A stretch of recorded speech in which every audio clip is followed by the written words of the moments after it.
It's time to go beyond the headlines, cause I don't put in overtime just so I can headline. Okay, now it's Fox Sports, I'm live with Renee. Going hard every day, sports rapping every play. Different segments for your favorites, coming at you daily with positive vibes, yeah, we some game changers. Basketball, football, soccer, with different interviews, you never know who may pop up. Listen, only on Beyond the Headlines, this is Beyond the Headlines.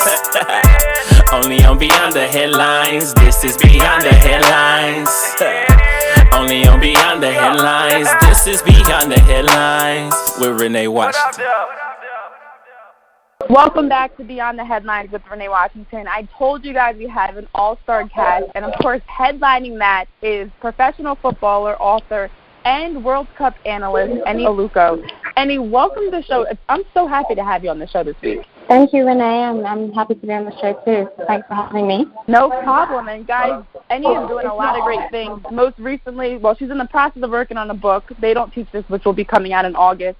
But most recently, we saw her on TV talking about the FIFA Women's World Cup, analyzing every game. So I definitely want to get your thoughts on the World Cup, because this year was not only, I mean, I'm an American and the United States won the World Cup, but there were a lot of great things for women's football as a whole. The viewers that went up, you know, the amount of excitement that was around it. For you being part of this World Cup, having played and analyzed World Cups in the past, what was different about this year from what you've seen in the past?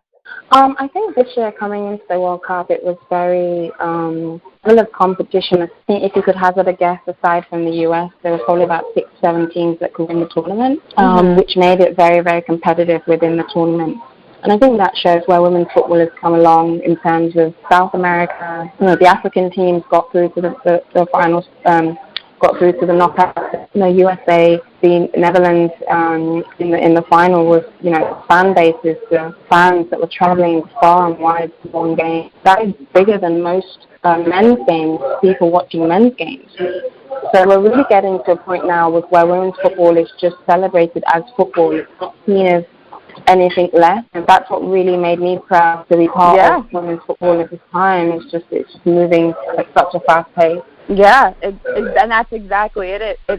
That's exactly it. I mean, it's exciting to see how we have a number of countries that have top, you know, competitive teams. It's not one team just running to the final. You know, it was very exciting to watch, because you didn't know who could win. You know, a call this way or that way, or a bad bounce this way or that way, leading to a goal or no goal. That was the difference in a lot of these games. You know, aside from a couple early round games, you didn't see a lot of blowouts and you know, big score margins. You saw a lot of down to the wire games and women leaving it all on the field and then competing for their country. And that's something that was really fun to watch. And I think that's what made the viewership so high too, because everybody, regardless who you're rooting for, you know, you were enjoying watching good football. USA, Thailand, you know, even though that was a blowout, it was, you know, it created a lot of debate. You know, should they have celebrated? Should they not have celebrated? There was news stories around that game that were global news stories. And again, just the level of play when it got to the knockout stages was very high. The decision making from the referee, very, very important, which creates the drama. It just had everything. That's so true. So I used to play forward, and you are a forward. Do you agree with the celebration? What are your thoughts on it for the U.S. women's national team when they were celebrating, you know, 12 and 13? I didn't really have a problem with it at all, actually. I thought it was respectful. I mean, I think that if you're not celebrating at a World Cup, just because it's 12 or 13, I think that's a sign of complacency, and I think it's actually not respectful to the opposition. The American girls are celebrating as if they won the Cup against Thailand. Now, those Thailand girls are going to look at it like, well, they're trying their best to beat us. That's the ultimate respect. So I don't really understand why there was so much kind of outrage about, oh, you know, it's disrespectful to celebrate. Well, it would be disrespectful not to celebrate. I mean, this is the World Cup, and the U.S.'s only responsibility is to win the game. It's not to be nice to anybody. You know, they, from the beginning, were out to win the World Cup, and that's what they did. And they did it the hard way, and they did it ruthlessly. And why shouldn't they celebrate that? I thought it was the ultimate level of respect. Yeah, I agree, and I think that's something that I kept going back to, is the fact that, first of all, nobody ever gets on the men's footballers about their celebration, regardless of the scores. And also, it did create a lot of buzz. Sorry, I have to stop you there. I think we need to be careful not to say that, because I think ultimately, I was at the Men's World Cup last year, and there were players who were criticised for their antics and criticised. I think we need to be careful not to say, oh, well, if it was men, they wouldn't. I think they would. I mean, the US players are superstars in their own right, and everything they do is amplified by Alex Morgan or Carly Lloyd, whatever they say. I think they've reached a level now where it doesn't actually matter if they're women or men. It's just they're superstars. I'm more about the expectation that women's football has to be lovey-dovey, nicey-nicey because we're women. When actually it's professional sport, it's elite sport. Like, we are competing at the highest level. There's no friends. I think that's more of a sexist thing. If it was a man, they wouldn't do that. Yes, and I think that's more where on the gender side that what I saw is, at one side you have people saying, and this is for all female sports, not even just for football. Across all female sports, everyone always says it's soft. And then for them to turn around and criticize them for being what they call too ruthless. I mean, that's what I was seeing here in America. There's a lot of people that don't really understand the sport as a whole and don't really follow the, soccer or football.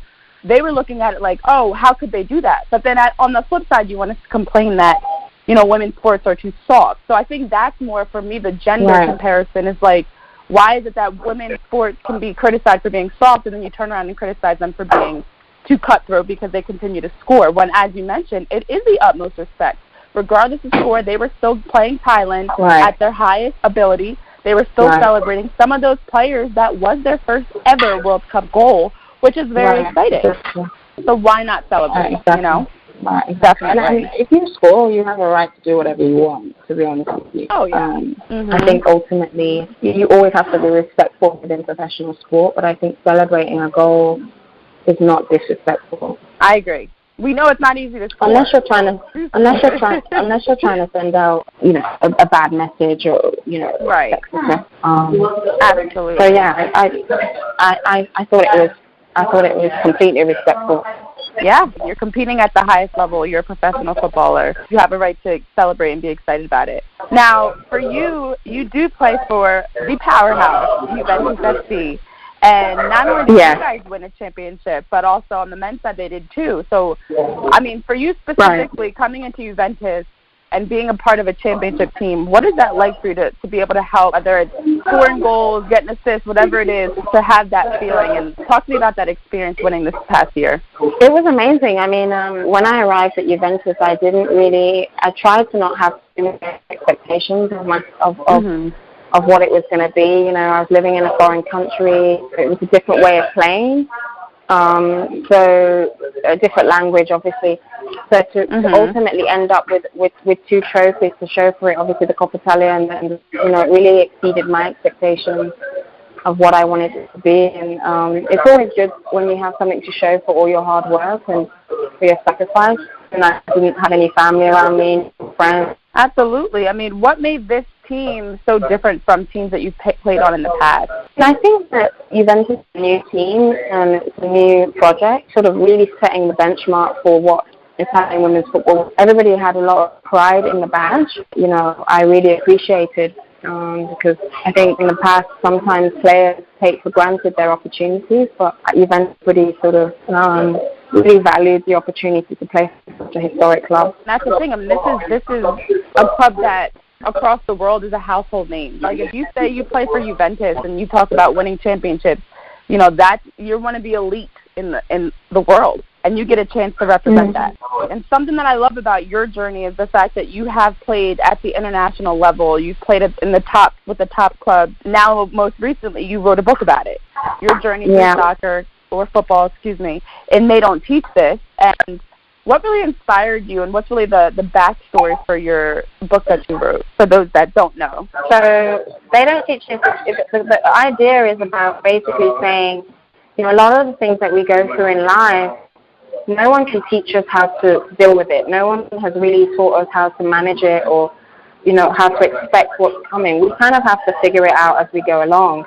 And, And to me, a lot of the things that I've sort of been through in my life, the football, off the field, it's kind of come as a little bit of a puzzle, and it's sharing it with the reader, so that reader will be able to relate and understand that actually it's all a big lesson. All of those things, the quicker that we can become the best versions of ourselves, and kind of just embrace what life can give us, you know. And that's what the book's about, you know. It's about sort of the black woman playing, how it feels to have sort of multiple identities, and, you know, all of those things. It's about games, about football, but it's also about life. Wow. Okay. Well, I saw a couple years back you were appointed as an ambassador in the UK focusing on gender empowerment. And that's something that we talked about before the show, is just as a female athlete in general, especially as a minority, in our case, black women, you know, for you, what is something that you really feel like you really experienced, and this is something I'm sure you talk about in your book, that you really experienced as a footballer, as a female minority? Yeah, I think as a female minority, a lot of with everybody else just to get the same level of respect and recognition. I've always felt like I had to be twice as good as everybody else to get the same level of respect. And I think that's kind of a thing that a lot of female minorities relate to, you know. It's kind of that double whammy of not only being a female, but being a black female. I know Serena Williams has talked a lot about that as well. And it's kind of a gift and a curse, because on one hand, you work that much harder, so you become that much better. You're never complacent because there's always something to prove. But on the other hand, you know, you're judged by different levels. The standards much, much higher. So when you fail, it's also just the idea that, you know, there's a lot of stereotypes around female athletes that plays into the stereotypes of black female full stop in society, whether you play sport or not. So this idea that you're sort of, you know, you're super aggressive or hyper aggressive, angry, or unforgiving and not soft, all of those things play into us as female athletes as well. And actually, we're just the same as any other athlete. We have emotions, the way the media perceives you. I think a big thing that you hit on is the emotional side of it. I was always taught growing up that you have to be 10 times better than your counterparts. You know, you have to constantly go above and beyond. You can't get away with doing the same things that maybe, you know, a white girl or boy is doing, because you are held to a different standard. And then now as I've gotten older, you talk about the emotional side. I've definitely seen the stereotypes. You and I are both black women, and I see this across all the board, whether it's in sports or even as a reporter, as a female, and just in life in general. People have the misconception and the stereotype that all black women are angry and emotional and controlling, and typical stereotypes we live and deal with every day. But, you know, I know, for like you say, having to hold yourself to a higher standard does help prepare you, because now when you step on the pitch, or when you step in the studio, or get on the mic, or get on air, you know, you've prepared more because of that. You have to go into everything professionally and ready to handle business, because you know at the end of the day you can't get away with the same things that someone else might. So I love that you touched on that. It's the gift in all of it, you know, like I've tried to assess it in a positive way. Exactly. It's a double-edged sword, but it does definitely make you stronger because of it, without a doubt. Yeah. Well, Eni, I definitely am so excited for you with this book that's coming out. I look forward to it. It's being released in August, the end of August, and I know August the 29th. Yes, I'll send you a copy. Oh, awesome! That'd be incredible, because I'd love to have you back on.